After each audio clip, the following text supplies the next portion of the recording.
बनाए गए मुख्यमंत्री श्री चरणजीत सिंह चन्नी को सबसे पहले मैं हार्दिक बधाई एवं शुभकामनाएं देती हूं। लेकिन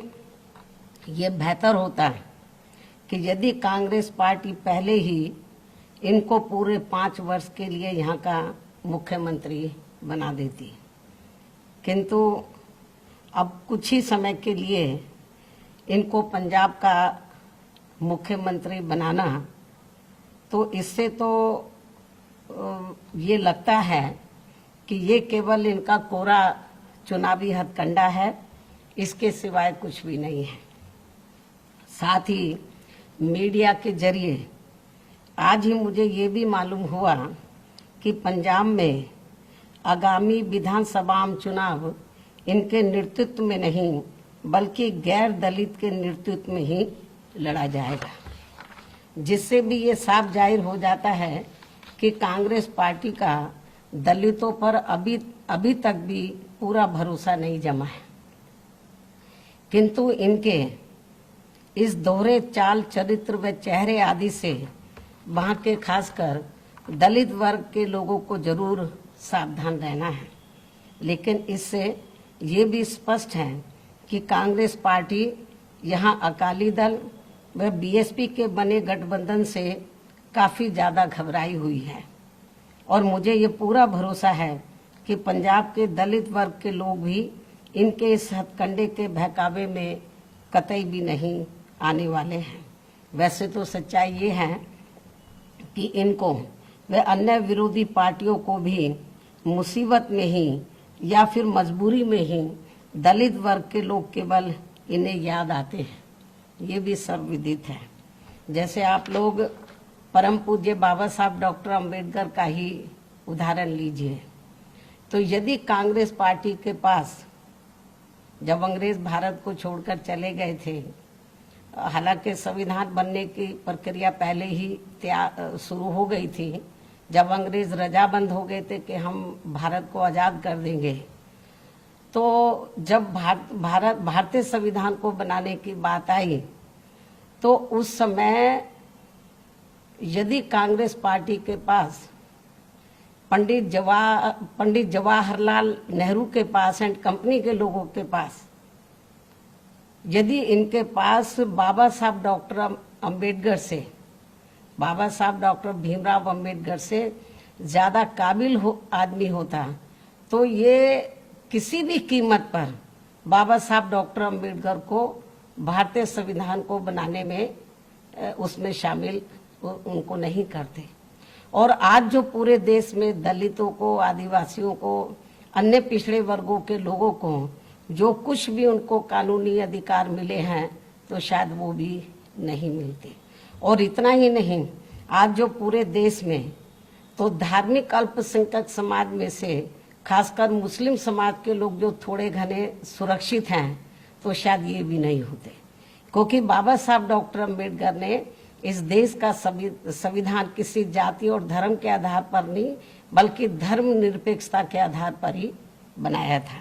इतना ही नहीं, तो ये भी मैं दलित वर्ग के लोगों को बताना चाहती हूँ। इतना ही नहीं, बल्कि ठीक इसी प्रकार यूपी विधानसभा के आम चुनाव होने से कुछ जब अब यूपी में भी विधानसभा का आम चुनाव होने के लिए कुछ समय बचे हैं, तो ठीक इसी प्रकार से यूपी विधानसभा आम चुनाव होने के कुछ समय पहले ही, अब जब कुछ ही महीने बचे हैं, तो यहाँ भाजपा भी खासकर ओबीसी समाज के प्रति, यहाँ पर भाजपा का भी खासकर ओबीसी समाज के प्रति उभरा नया प्रेम वास्तव में ये दिखावटी व हवाई आदि ना होकर यदि थोड़ा भी सही व सार्थक होता, तो इनकी केंद्र व यूपी सहित अन्य राज्यों की भी सरकारें इनके साथ साथ तो एससी व एसटी की भी सरकारी नौकरियों में अभी तक इनके बैकलॉग को जरूर भर देती। लेकिन ऐसा नहीं हुआ। आज भी पूरे देश में चाहे एससी एसटी का मामला, ओबीसी का मामला है, तो सरकारी नौकरियों में इनके पद अभी तक भी खाली पड़े हैं। साथ ही अब तक ओबीसी के लोगों की जातीय जनगणना की भी इनकी इस मांग को स्वीकार कर लिया होता। यदि थोड़ी भी इनके प्रति इनके मन में ओबीसी के प्रति थोड़ी ईमानदारी होती, थोड़ी सच्चाई होती, तो अब तक ओबीसी के लोगों की जातीय जनगणना की भी इनकी इस मांग को स्वीकार कर लिया होता। जबकि इस मामले में सच्चाई तो ये है कि भाजपा व अन्य सभी जातिवादी पार्टियां भी देश में ओबीसी के लोगों की जनगणना कराने में वैसे ही घबरा रही हैं जिस प्रकार से इनके आरक्षण संबंधी मंडल कमीशन की रिपोर्ट को लागू करने में इनके लोगों ने अति उग्र होकर पूरे देश में आंदोलन किया था। लेकिन अब भाजपा का भी इनके वोट के खातिर यहाँ आसानी से इनका कोई भी नाटक चलने वाला नहीं है। अर्थात अब इनकी काट की हांडी तो बार बार चढ़ने वाली नहीं है। मुझे पूरा भरोसा है